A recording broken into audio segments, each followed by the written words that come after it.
Bienvenue dans cette nouvelle vidéo de Strike Team. Comme vous l'avez vu cette semaine sur le groupe Facebook, on vous a posté une information qui est assez ancienne mais qu'on n'avait pas forcément plus que ça heads upé parce qu'on n'est pas trader d'actions ni d'ETF. En fait, notre portefeuille est constitué à 100% d'options.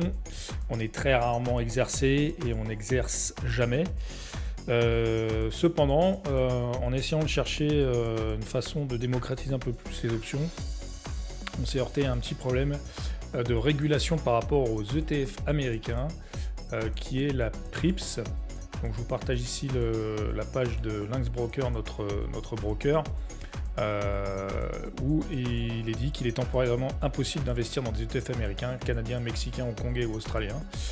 La détention ou la vente des positions existantes dans ces ETF est toutefois possible, alors en sachant que ça date, cette régulation, de 2018.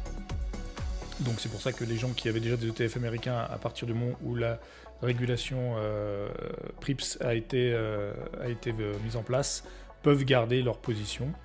L'entrée en vigueur du règlement européen PRIPS pour Package Retail Investment and Insurance-Based Products Regulation oblige tout émetteur de ce genre de produit de fournir un Key Information Document pour chaque produit qu'il propose. En France, ce document porte le nom de DIC, qu'on connaît bien, le document d'information clé. PRIPS est un règlement européen directement applicable au droit français sans transposition d'une loi nationale. Jusqu'à présent, les émetteurs de ces produits n'ont pas fourni le DIC et par conséquent, il n'est pas possible d'acheter des produits. Il y a une petite FAQ ensuite que je vous laisserai regarder. Quels produits sont affectés par l'entrée en vigueur du PRIPS?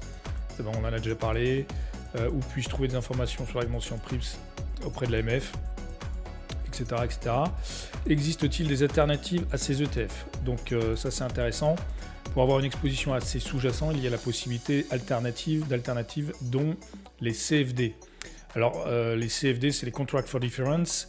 Ce sont des produits dérivés aussi qui paraissent simples de loin, mais qui en fait sont loin d'être simples, mais pour lequel c'est le seul moyen pour l'investisseur particulier d'accéder à des ETF comme le SPY par exemple, sur eToro ou même sur Lynx ou sur d'autres brokers CFD. Le problème c'est que c'est un produit dérivé qui a une certaine complexité qui n'est pas apparente et qui peut engendrer certains frais, notamment d'overnight et de week-end, plus d'autres problématiques. Les CFD sont très bien pour commencer. Je pense qu'on a tous commencé à trader sur les CFD pour des petits portefeuilles, des petits comptes. Donc c'est très bien pour démocratiser le trading. Maintenant, quand on augmente les volumes et qu'on augmente les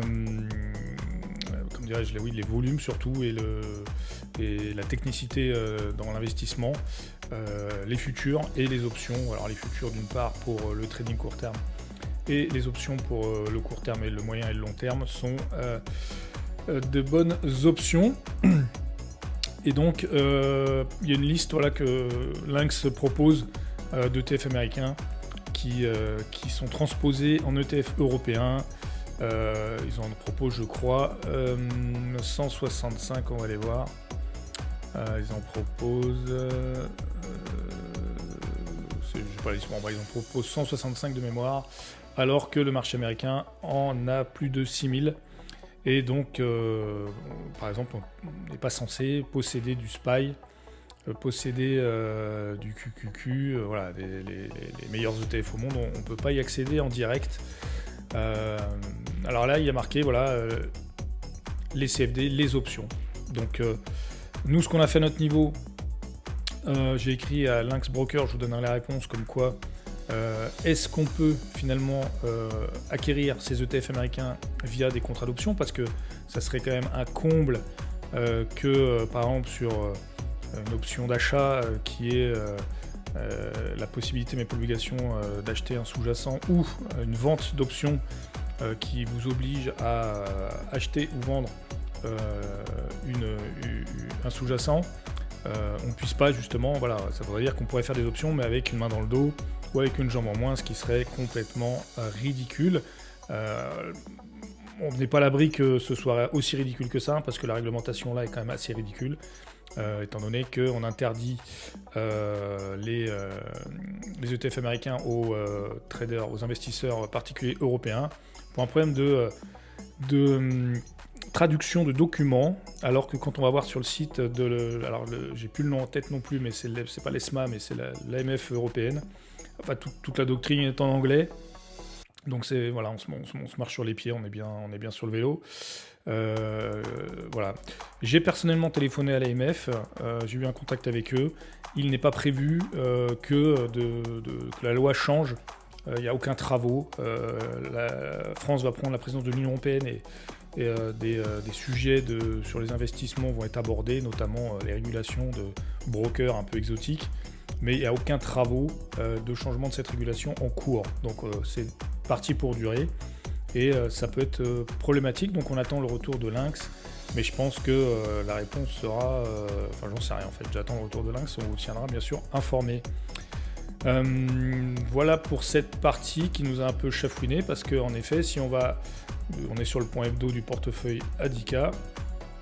D'ailleurs, je vous mets une autre page ici où vous avez les DIC, des documents d'information clés, des CFD, parce qu'en fait, sur un ETF, chaque ETF doit avoir un document d'information clé. Un ETF, c'est un produit structuré. Donc chaque ETF, l'ETF, le SPY, le QQQ ou des ETF européens. Alors moi je suis sur mon PEA, j'ai des ETF européens. Il doit y avoir un document d'information clé attaché à chaque ETF. Alors que pour le CFD, là vous le voyez bien, il y a 3 documents d'information clés, un pour le Forex, un pour les indices, un pour les actions, qui englobent tous les sous-jacents. Si on est sur les actions, voilà, vous pouvez très bien avoir le documentation clé qui est générique à tous les CFD, marche très bien pour les ETF, enfin pour tous les sous-jacents possibles et inimaginables. Donc c'est juste ridicule, tout simplement.